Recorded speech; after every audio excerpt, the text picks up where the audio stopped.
Édouard est un personnage qui a beaucoup d'importance dans le roman. En effet, Édouard est un personnage clé de l'histoire. Sans lui, les intrigues ne seraient pas reliées entre elles et l'histoire ne serait donc pas possible.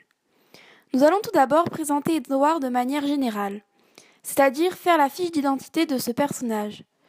Nous analyserons les relations qu'il entretient avec les autres personnages du roman. Dans ce roman, Édouard est un personnage complexe. Nous ne savons pas si c'est lui le personnage principal ou un autre personnage. Nous ne savons même pas s'il y a un véritable personnage principal dans ce roman.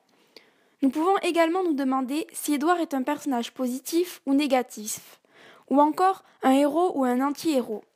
Nous analyserons alors ses qualités et ses défauts, mais aussi certaines actions, bonnes ou mauvaises, que celui-ci a faites durant le roman.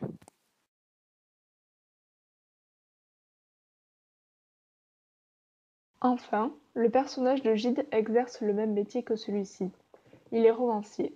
Le lecteur assiste alors à l'écriture du journal d'Édouard dans le roman. Quelques passages de son journal sont introduits dans le roman de Gide. Nous analyserons alors la relation que Gide a avec son personnage, les ressemblances et les différences, mais aussi le personnage d'Édouard en tant que romancier.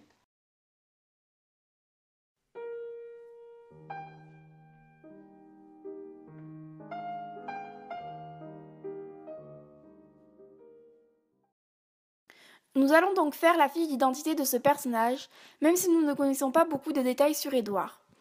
Édouard est un homme de 38 ans. Nous ignorons tout de son patronyme, nous ne savons donc pas qui sont ses parents. Nous savons juste qu'il est le demi-frère de Pauline et l'oncle d'Olivier. Édouard a une place importante dans le roman, notamment grâce aux diverses relations qu'il entretient avec presque tous les personnages, mais aussi grâce à son journal. Il y a une ambiguïté sur son orientation sexuelle. Il est tout d'abord tombé amoureux de Laura, puis de Olivier. Il a été pensionnaire chez les Védel quand il était enfant, endroit où il a rencontré Laura, dont il est tombé amoureux. Au début du livre, nous savons qu'il revient d'Angleterre, mais nous n'avons aucune précision sur son physique, comme à peu près tous les personnages. Nous savons également qu'il est romancier.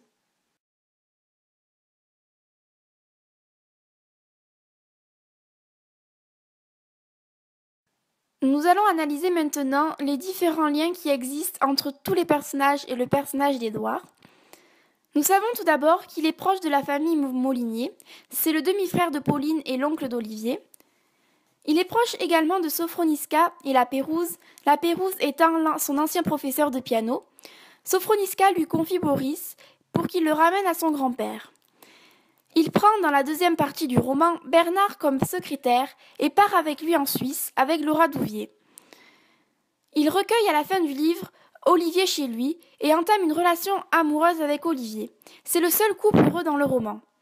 Nous pouvons alors dire qu'Édouard est en relation avec toutes les familles du roman et il est en lien avec quasiment tous les personnages. Par exemple, c'est le demi-frère de Pauline Moulinier, ami de la famille Moulinier. Il connaît Passavant, qu'il a aidé dans sa carrière littéraire. C'est également l'ancien amoureux et ami de Laura Douvier, l'ancien pensionnaire des Védel à Zaïs, un ancien élève et ami de la Pérouse, et également l'ancien condisciple de Strouvilou à la pension Védel.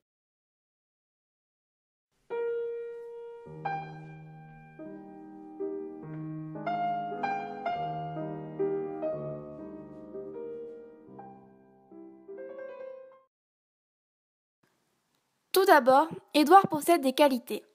Il est riche au point de ne pas avoir besoin de travailler, mais il est généreux.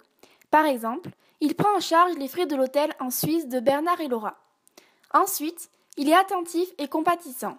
Il rend visite au vieux Lapérouse, à qui il ramène Boris, son petit-fils. Il joue également le rôle de confident.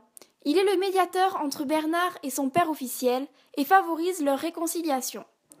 Ensuite, il est un éducateur auprès de Georges.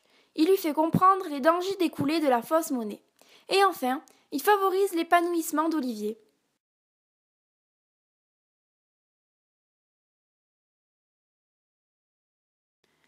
Mais Édouard possède également quelques défauts. Par exemple, il se trompe sur Bernard. Il le pense plus idéaliste et moins réaliste. Il a fait quelques actions mauvaises malgré lui.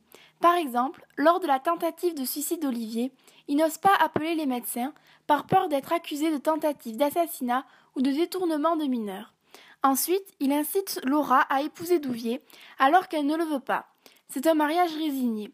Et enfin, il est indirectement responsable de la mort de Boris.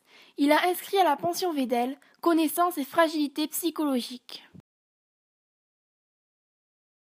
Édouard, dans le roman, est-il le personnage principal? Il fait sa première apparition tardive dans le livre, entre en scène dans le chapitre 8, bien après Bernard ou Olivier. C'est donc un personnage en retrait de l'action, en position d'observateur, ce qui est différent du personnage principal. Édouard est le pôle d'attraction de presque tous les personnages du roman. Laura et Olivier sont amoureux de lui, Bernard subit son ascendant, Félix Douvier lui voue une confiance admirative, Rachel lui confie les difficultés financières de la pension, Pauline s'en remet à lui pour son fils Olivier, Molinier et Profitandieu lui font des confidences personnelles et professionnelles, les vieux Azaïs et la Pérouse attendent ses visites avec impatience. Il n'y a que le petit Georges qui lui résiste, car Édouard a percé ses secrets. Édouard prête attention à tous. Édouard est au centre du roman. Il connaît tous les personnages. Il est dépositeur de nombreux secrets d'autres personnages. La grossesse adultérine de Laura, la tentative de vol à l'étalage de Georges, la tentative de suicide d'Olivier, l'implication de Georges dans le trafic de fausses monnaies. Il est concerné même de loin par toutes les intrigues de l'histoire. Il est à l'origine involontairement de la rencontre entre Bernard et Laura. Il réunit la Pérouse et son petit-fils. Il intervient auprès de Georges et met fin au trafic de fausses monnaies.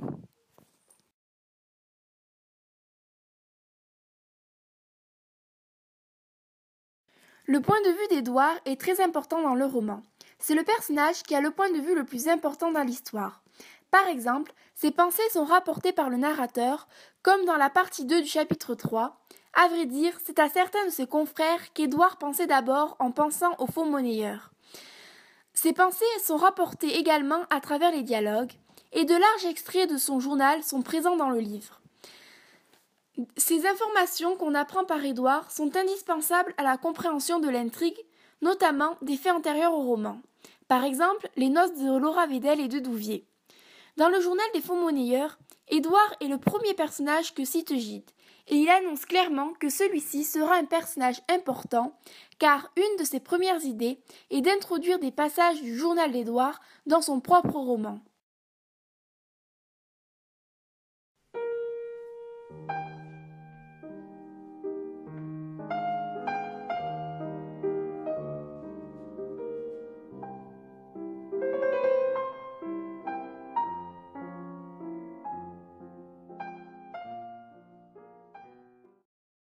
Le point commun le plus évident entre Édouard et Gide est qu'ils sont tous deux romanciers. Gide montre Édouard en difficulté pour écrire son roman. Par exemple, lors du passage à Saasfée, dans la partie 2 du chapitre 3, il essaye d'expliquer à Madame Sofroniska, Laura et Bernard son projet de roman. Édouard est sceptique, ironique et hésitant. Mais Gide ne rencontre-t-il pas les mêmes difficultés qu'Édouard lors de l'écriture des faux monnayeurs ? Comme Gide le dit lui-même dans son journal, chaque fois qu'Édouard est appelé à exposer le plan de son roman, il en parle d'une manière différente. Somme toute, il bluffe, il craint, au fond, de ne pouvoir jamais en sortir. Édouard est alors ici mis en abîme, ce qui permet à Gide d'exposer ses réflexions sur l'écriture, ses recherches formelles, ses interrogations, ses doutes. Mais Édouard est-il vraiment le double de Gide ? Il exerce dans le roman une double activité. Il est diariste et romancier. Gide lui aussi exerce ces deux activités, car il rédige le journal des faux monnayeurs. Un diariste est une personne qui tient un journal intime. Le personnage d'Édouard écrit dans son journal sur des sujets divers, sur les gens qu'il rencontre, sur la passion amoureuse, sur ses propres réactions, mais aussi sur son roman. Son journal occupe une place importante dans l'œuvre de Gide. 17 chapitres sur 45 en contiennent des extraits. Mais ce qui différencie le journal d'Édouard de celui de Gide est que celui-ci n'est pas millésimé. Il ne comporte aucune mention d'année. Nous pouvons alors penser qu'Édouard ne compte pas publier ses écrits rapportés dans son journal, contrairement à Gide, qui les a partagés dans le journal des faux monnayeurs. Édouard est aussi romancier.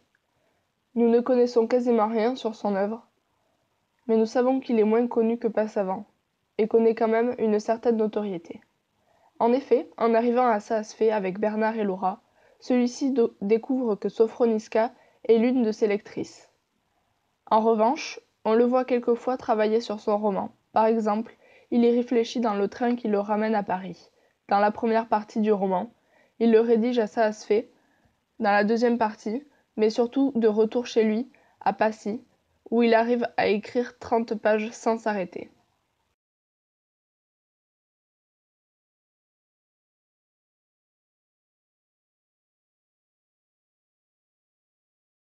Nous pouvons alors penser qu'Édouard est le double de Gide. Ils sont tous deux diaristes et romanciers, mais partagent aussi les mêmes idées. Il y a quand même une différence. Édouard ne publiera jamais et n'achèvera également pas son roman, alors que Gide le publiera. La genèse de son roman l'aura plus intéressé que son roman en lui-même. D'après Gide, dans le journal des Faux-monnayeurs du 1er novembre 1922, Édouard est certes intelligent et même fin, mais c'est un raté.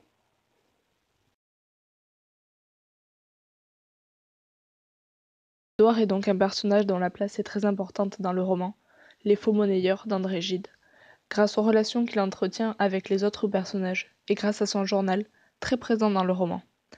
Il n'est pas présenté comme un être exceptionnel, mais comme un romancier ayant des qualités et défauts, ce qui le rapproche d'André Gide.